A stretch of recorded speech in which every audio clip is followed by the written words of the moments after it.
तो दोस्तों फाइनली मेरा स्लाइस स्मॉल फाइनेंस बैंक का चेकबुक आ चुका है। आप देख सकते हैं ये चेकबुक मैंने 3-4 दिन पहले ही अप्लाई किया था और मुझे कल ही ये चेकबुक रिसीव हो गया। तो आज के इस वीडियो में हम इसको अनबॉक्सिंग करते हैं कि भाई ये चेकबुक किस तरीके का है। तो चलिए हम इसको पहले ओपन कर लेते हैं। और ये भाई मेरा आया है कोरमाला ब्रांच से।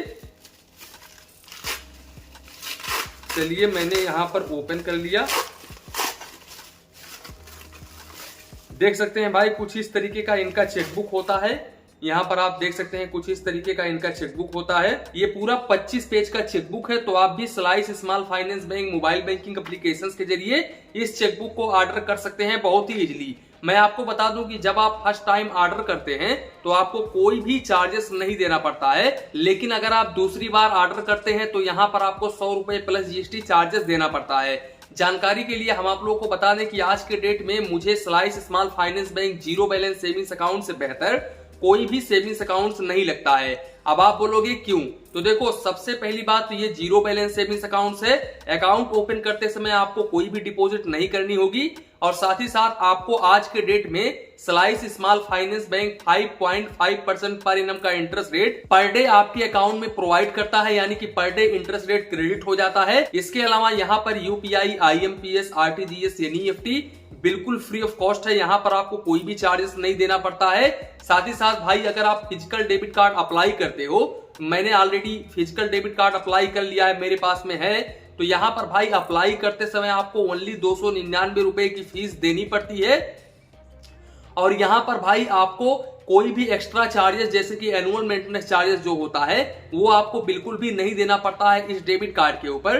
तो इसलिए मैं इस सेविंग्स अकाउंट को काफी बेहतर समझता हूं। और सबसे अच्छी बात है कि slice small finance bank savings accounts के ऊपर आपको एसएमएस के ऊपर कोई भी चार्जेस नहीं देना पड़ता है। तो ये भी काफी अच्छी बात है। काफी सारे बैंक यहाँ पर एसएमएस अलर्ट के ऊपर 15 रुपए से लेकर के 20 रुपए 25 रुपए तक चार्जेस कर लेते हैं, जबकि स्लाइस स्मॉल फाइनेंस बैंक ऐसा बिल्कुल भी नहीं करता है।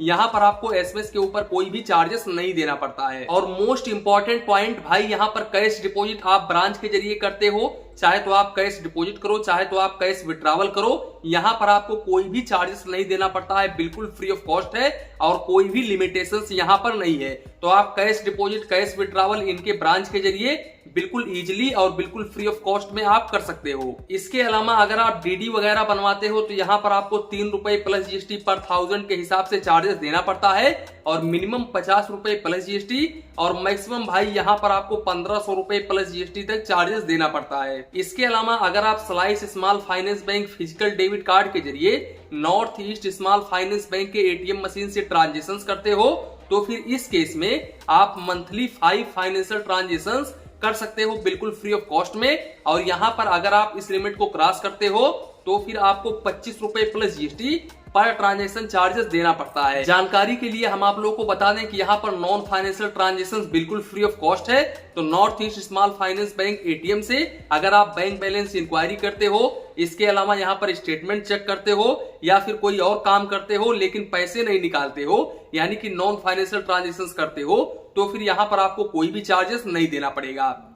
दूसरी बात भाई इनका एटीएम कार्ड यानी कि स्लाइस स्मॉल फाइनेंस बैंक के एटीएम से किसी दूसरे बैंक के एटीएम मशीन से पैसे निकालते हो या फिर बैंक बैलेंस इंक्वायरी वगैरह करते हो तो यहाँ पर मंथली आप 5 फाइनेंशियल और नॉन फाइनेंशियल ट्रांजेक्शन कर सकते हो। अब अगर आप इस लिमिट को क्रॉस करते हो तो फिर फाइनेंशियल ट्रांजेक्शन के ऊपर 25 रुपए प्लस जीएसटी और नॉन फाइनेंशियल ट्रांजेक्शन के ऊपर 10 रुपए plus GST per transaction charges देना पड़ता है। अब बाकी अगर हम इनके मोबाइल बैंकिंग एप्लीकेशंस को लेकर के बात करें तो देखो इनका मोबाइल बैंकिंग एप्लीकेशंस मुझे इतना खास तो नहीं लगता है। इनके मोबाइल बैंकिंग एप्लीकेशंस में ज्यादा फीचर्स तो ऐड नहीं है, लेकिन जितना है भाई उतना काफी है। और यहाँ पर सबसे अच्छी बात तो मुझे ये लगती है कि आप कभी भी चेकबुक ऑर्डर करते हो या फिर एटीएम कार्ड ऑर्डर करते हो तो यहाँ पर आप ऑनलाइन ही अपना एड्रेस चेंज कर सकते हो। यानी कि मान लो आज के डेट में आप मुंबई में हो और कल के डेट में अगर आप चले जाते हो राजस्थान में या फिर हरियाणा में तो वहां से भी आप अपना एड्रेस चेंज कर सकते हो इनके मोबाइल बैंकिंग एप्लीकेशंस के जरिए। और जहां पर आप हो वहीं पर आप चेकबुक, एटीएम कार्ड मंगवा सकते हो। तो ये काफी अच्छी बात मुझे स्लाइस स्मॉल फाइनेंस बैंक की लगती है। इसके अलावा भाई अगर आप slice small finance bank mobile banking applications के जरिए एफडी वगैरह ओपन करते हो तो आज के डेट में भाई आपको 8.50% तक का इंटरेस्ट रेट देखने को मिल जाता है, तो ये भी काफी अच्छी बात है। अब यहाँ पर काफी सारे लोग एक सवाल करेंगे कि सर ये छोटा मोटा बैंक है और इनका ब्रांच अभी तो है नहीं, ये north east small finance bank के पार्टनरशिप में है, तो क्या मुझे इस बैंक में अपना एक एफडी ओपन करना चाहिए? तो देखो भाई, यहाँ पर 5 लाख रुपए तक का आपका DICGC इंश्योर है।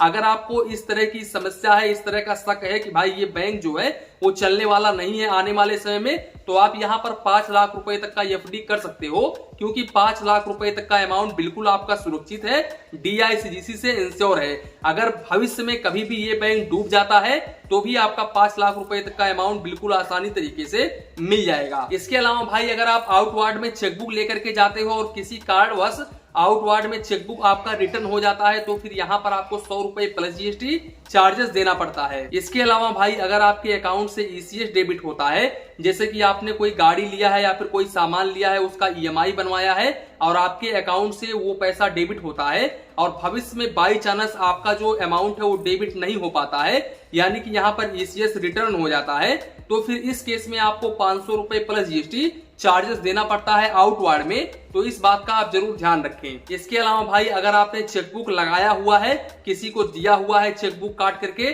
और बाई चांस आपको उस चेकबुक का पेमेंट जो है वो रोकना है, तो इस केस में आपको 100 रुपए plus GST chequebook stop payment के ऊपर चार्जेस देना पड़ता है। अब दोस्तों, ये जो स्लाइस स्मॉल फाइनेंस बैंक का जीरो बैलेंस सेविंग्स अकाउंट है, ये मुझे काफी शानदार लगता है। इवन आपको कैसा लगता है आप प्लीज कमेंट बॉक्स में कमेंट करें। तो इसी के साथ में वीडियो समाप्त करते हैं। वीडियो पसंद आया हो तो प्लीज वीडियो को एक लाइक करिए और अपने चैनल फाइनेंस बैंकिंग को सब्सक्राइब करिए। मन में कुछ डाउट हो, कंफ्यूजन हो तो प्लीज कमेंट करिए। धन्यवाद, मिलते हैं नेक्स्ट वीडियो में।